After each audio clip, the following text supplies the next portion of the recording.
Hello बच्चों, how are you. आज मैं आपको केमिस्ट्री के बारे में बहुत सारी बातें बताना चाहता हूँ, बहुत सारी नॉलेज शेयर करना चाहता हूँ। केमिस्ट्री को एक बहुत अट्रैक्टिव सब्जेक्ट बनाना चाहता हूँ।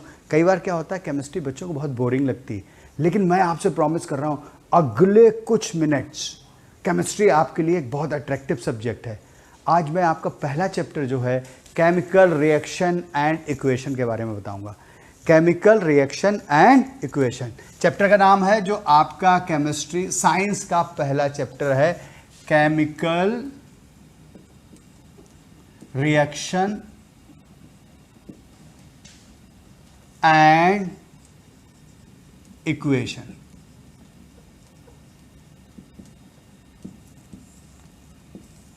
बच्चों, पहला टर्म लिखा है केमिकल रिएक्शन। अच्छा, जब केमिकल रिएक्शन की बात आती है तो ऐसा लगता है कि केमिकल रिएक्शन अगर हमें केमिस्ट्री की नॉलेज एक्वायर करना है, अटेन करना है, तो मुझे लैबोरेटरी में जाना पड़ेगा। ऐसा नहीं है, आप ये घर से भी देख सकते हो। मैं तो आपको एक बहुत अच्छी सी बात बताता हूँ, आपके घर में ही लैबोरेटरी है। और कहाँ है? आपकी मम्मी की किचन।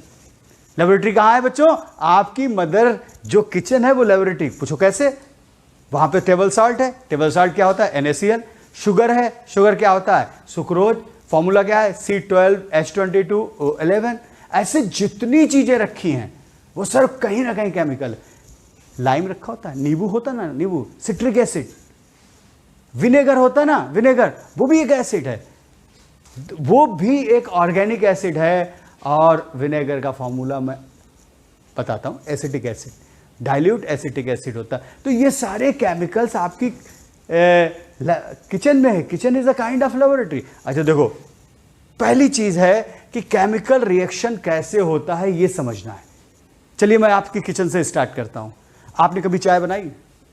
बनाई? नहीं बनाई? अच्छा, बनाई है तो ठीक, नहीं बनाई तो आज बना के देखना। जैसे मैंने एक पैन के अंदर थोड़ा सा पानी डाला और उसके बाद उसमें क्या डाला? टी लीव्स डाली, शुगर डाली और उसको पैन को गैस पे चढ़ाया, गैस ऑन की। एकदम गैस ऑन करने के बाद धीरे धीरे धीरे धीरे चाय बॉयल करना शुरू करती, मतलब वाटर बॉयल करना शुरू करता है बाय सप्लाइंग हीट। और आपको कैसे पता लगता है कि चाय बन गई? जब ट्रांसपेरेंट वाटर जो है, जो कलरलेस है, और कलरलेस वाटर जब ब्राउन कलर का होने लगता है, you feel chai is going to prepare, tea is going to prepare. उसके बाद आप क्या करते हैं? उसमें मिल्क ऐड करते हैं। जो क्लाउडी ब्राउन कलर आ जाता है, मिल्की ब्राउन कलर आ जाता है, आप समझ जाते हैं चाय बन गए। देन यू स्टार्ट सर्विंग, उसको फिल्टर करके लोगों को सर्व कर देते। Is that right? तो केमिकल रिएक्शन हुआ था। कलरलेस वाटर पहले ब्राउन कलर का हुआ, और ब्राउन कलर का होने के बाद बेटा कैसा हुआ?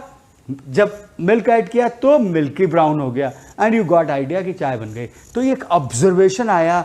कैसे पता लगा कि चाय बनी? कैसे पता लगा कि केमिकल रिएक्शन हुआ? By change in colour. तो there are the few observation. Colour कैसे, अब हमें कैसे पता लगेगा केमिकल रिएक्शन हो रहा है? पहले तो मैं आपको यह बताना चाहूंगा कि केमिकल रिएक्शन होता क्या। अगर मैं आपको केमिकल रिएक्शन की बात कर रहा हूं तो कुछ चीजें जो इनिशियल स्टेज पे ली जाती हैं, जो उनको हम लेफ्ट साइड में लिखते हैं। सपोज करिए मैंने A और B लिखा, और ये मिलके आपको एक प्रोडक्ट दे रहे हैं C एंड D आउटकम। ये कहलाते हैं, जो लेफ्ट साइड होता है इसे रिएक्टेंट कहते हैं। क्या बोलेंगे बच्चों? रिएक्टेंट्स। और जो राइट साइड में होते हैं इसको हम लोग प्रोडक्ट बोलते हैं। और ये एरो होता है, ये स्टेट ऑफ ट्रांसफॉर्मेशन कहलाता, चेंज। एरो का मतलब A B converted to C and D, तो ट्रांसफॉर्मेशन को शो कर रहा है। Is that right? Now I will tell you कि कैसे पता लगेगा कि हमें केमिकल रिएक्शन हुआ। उसके लिए हमें ऑब्जर्वेशन करते हैं। और क्या ऑब्जर्वेशन है? पहला ऑब्जर्वेशन, सबसे पहला क्या बोला मैंने? Change in colour. अगर कलर चेंज हो रहा है रिएक्टेंट्स का, तो हम लोग बोलेंगे कि केमिकल रिएक्शन हो रहा है। Change in colour. Second is called evolution of gases. Evolution of gases. पहला क्या हुआ? Change in colour. पहला क्या हुआ? Change in colour. Second is evolution of gas. Third change in temperature.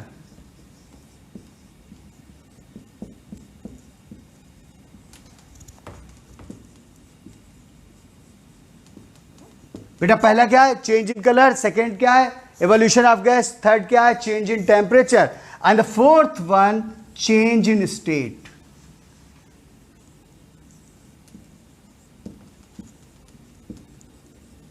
बेटा इन चारों में से कोई भी ऑब्जर्वेशन हो रहा है, हम लोग कहेंगे केमिकल रिएक्शन हो रहा है। सपोज करो आपने दो रिएक्टेंट लिए, एक टेस्ट ट्यूब में डाल दिया, एक बीकर में डाल दिए, और दोनों रिएक्टेंट्स मिलके प्रोडक्ट बना रहे हैं। हमें कैसे पता लगेगा?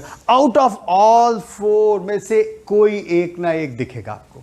या तो कलर चेंज होता दिखेगा, हम कहेंगे केमिकल रिएक्शन हुआ, या गैसेस निकलती हुई दिखेंगी, हम लोग बोलेंगे केमिकल रिएक्शन हुआ, या टेम्परेचर चेंज होगा, या तो हीट निकलेगी या हीट एब्जॉर्ब होगी, हम लोग कहेंगे केमिकल रिएक्शन हुआ, या चेंज इन स्टेट। अब मैं इनको थोड़ा सा ब्रीफ डिस्क्राइब करता हूं, ब्रीफली डिस्क्राइब करता हूं। सबसे पहले हम लोग आते हैं change in colour. Change in colour के एक दो एग्जांपल्स देता हूं, that will help you to understand. देखो बच्चों, सपोज मैंने AgNO3 लिया और AgNO3 को मैंने NaCl के साथ रिएक्ट कराया। अब देखो AgNO3 NaCl के साथ रिएक्ट होगा तो there are the two product, AgCl बनेगा प्लस NaNO3 बन जाएगा। अगर AgCl बन रहा है तो वाइट कलर का प्रेसिपिटेट आएगा। प्रेसिपिटेट मतलब सम सॉलिड कंपाउंड दिखेगा, या तो ये रिएक्शन जिस टेस्ट ट्यूब में हो रहा है उसके नीचे बैठ जाएगा या ऊपर सरफेस पे आ जाएगा, और कलर सा कलर दिखेगा वाइट कलर। तो जैसे ही चेंज इन कलर हुआ, we will say that chemical reaction perform हो गया। अगर मैं K2Cr2O7, बच्चों ध्यान देना, K2Cr2O7 it is called potassium dichromate. क्या बोलते हैं? Potassium dichromate. डाइक्रोमेट, इसका ऑरेंज कलर है, और इससे मैंने सल्फर डाइऑक्साइड पास की। इससे मैंने क्या किया? सल्फर डाइऑक्साइड को पास किया, तो orange colour converted to green. Orange colour बेटा कैसा हो गया? ग्रीन हो गया। हम लोग कहेंगे केमिकल रिएक्शन हुआ। क्या बोलेंगे? केमिकल रिएक्शन हुआ। अब एक और एग्जांपल ले लेते हैं। अगर हम लोगों ने BaCl2 को Na2SO4 के साथ रिएक्ट कराते हैं, एक कंपाउंड बनेगा BaSO4, और इसका कलर कैसा होगा? वाइट। अगर वाइट कलर का प्रेसिपिटेट आता है तो हम लोग कहेंगे केमिकल रिएक्शन हुआ। तो ये चेंज इन कलर से हमें पता लग गया कि केमिकल रिएक्शन हो रहा है। कैसे? पहला रिएक्शन मैं बता रहा हूं, AgNO3 को अगर NaCl के साथ रिएक्ट कराते हैं, AgCl व्हाइट कलर दे देगा। ये कलरलेस थे, बट व्हाइट प्रेसिपिटेट आया, इसका मतलब केमिकल रिएक्शन हुआ।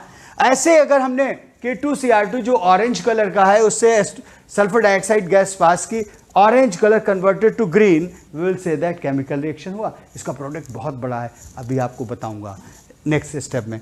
BaCl2 को Na2SO4 के साथ रिएक्ट कराया, व्हाइट प्रेसिपिटेट आ गया, हम लोग कहेंगे केमिकल रिएक्शन हुआ। Any confusion?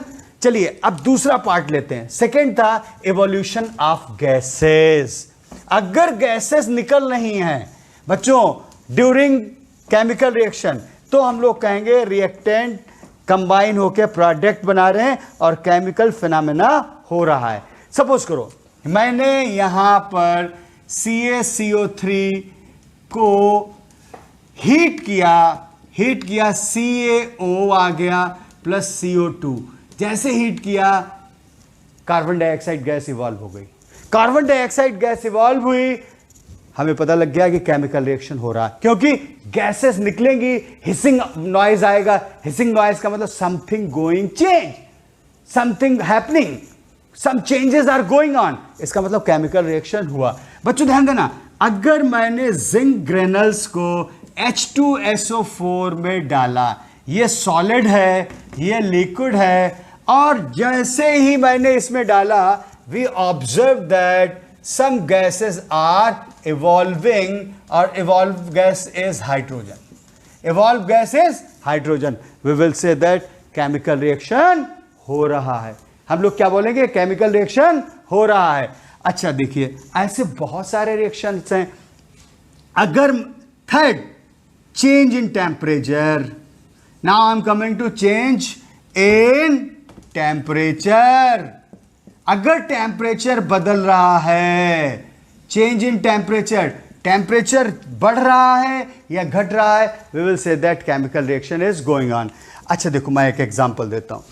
अगर क्विक लाइम का फॉर्मूला होता है क्विक लाइम CaO. इसका फॉर्मूला क्या होता है? CaO. अगर इसको पानी में डालते हैं, we are dissolving it in water, it converted to slack lime, CaOH whole twice. This is called to be slack lime. During this phenomena heat निकलती है. अक्सर आपने कई बच्चों ने देखा होगा, जब आपके घर में वाइट वॉश किया जाता है तो पत्थर होता चूने का, उसको रात में वाइट वॉश वाले भिगो देते हैं, जहाँ वाइट वॉश के कुछ कोट लगाने होते हैं.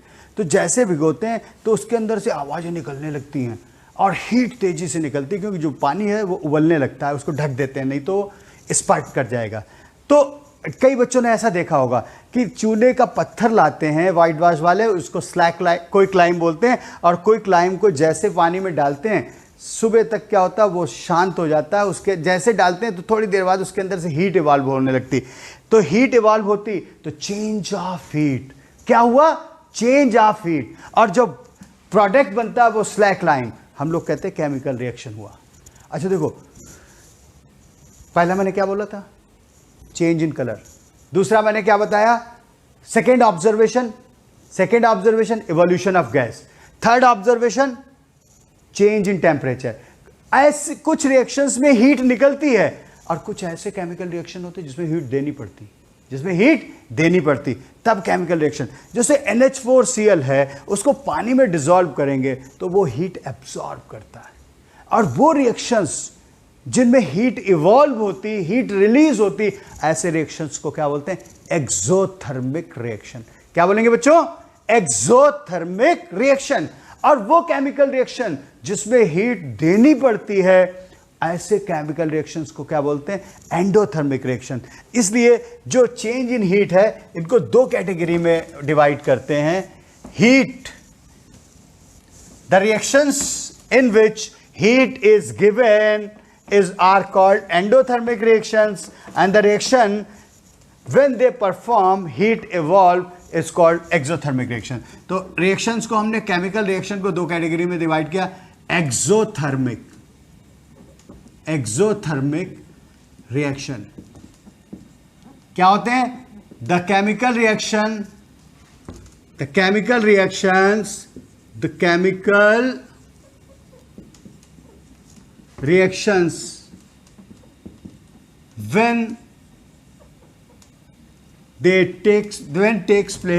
when takes place heat evolve.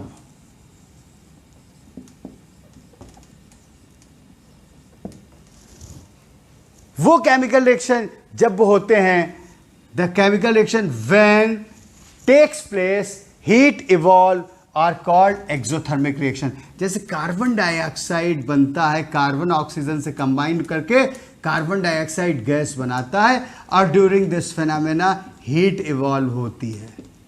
आप देखो घर में, किचन में जो LPG सिलेंडर या आपके यहाँ पाइप लाइन गैस है, अगर वो बर्न करते हैं, उसमें मीथेन होता है, इथेन होता है, ब्यूटेन होता है.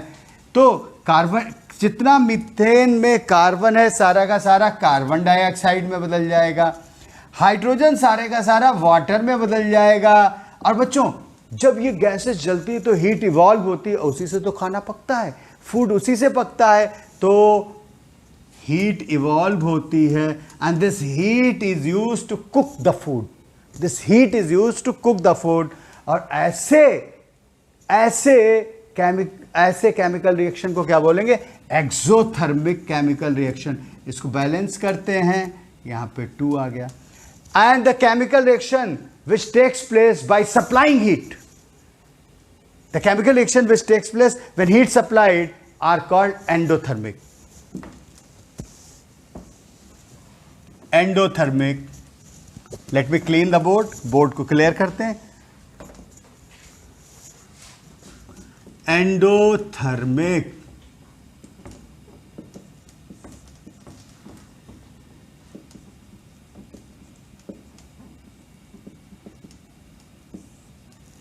The chemical reactions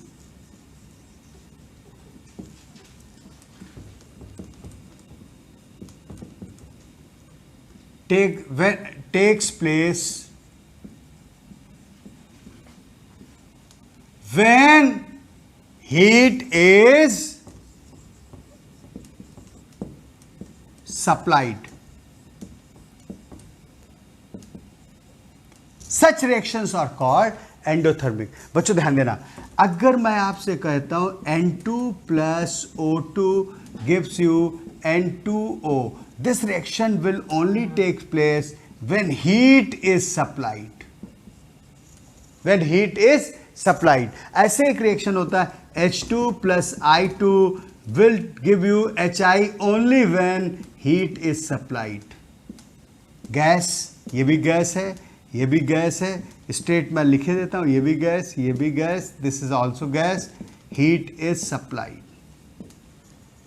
okay okay बच्चों, लास्ट ऑब्जर्वेशन जिससे मुझे पता लगता है कि chemical reaction change in state, मैं इसको क्लियर कर रहा हूं, चेंज इन स्टेट, उससे भी मुझे पता लगता है कि केमिकल रिएक्शन हुआ. चेंज इन स्टेट,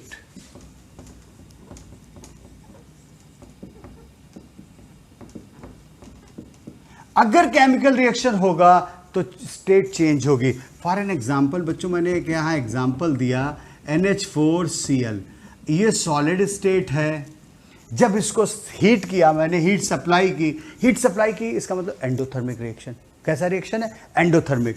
क्या बना? It is decompose to NH3 plus HCl.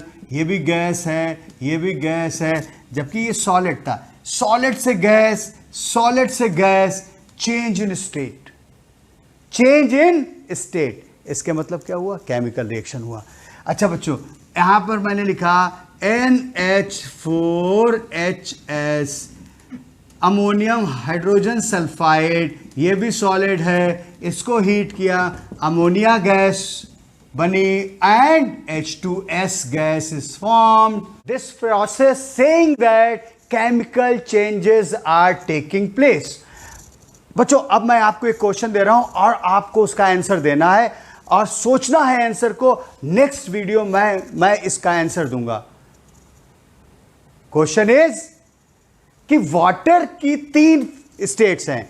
Water liquid phase में भी है, वाटर वेपर फेज में भी है, वाटर सॉलिड फेज में. सॉलिड फेज में आइस है, लिक्विड फेज में वाटर लिक्विड है, वेपर फेज में वाटर गैसियस स्टेट में. अब देखो, water, liquid, solid, vapours 3 state में, क्या ये केमिकल चेंज है या फिजिकल चेंज? इसका आंसर आप रेडी रखिएगा. नेक्स्ट वीडियो में मिलते हैं. तब तक के लिए मैं आपसे विदा लेता हूं और आप चैनल को लाइक करें, सब्सक्राइब करें और जितने अपने फ्रेंड्स को शेयर कर सकते हैं उतना शेयर करिए. मेरी एनर्जी बढ़ेगी. मैं नए से नए कंसेप्ट वीडियोस के थ्रू दूंगा. आपकी केमिस्ट्री स्ट्रांग होगी. Have a good day.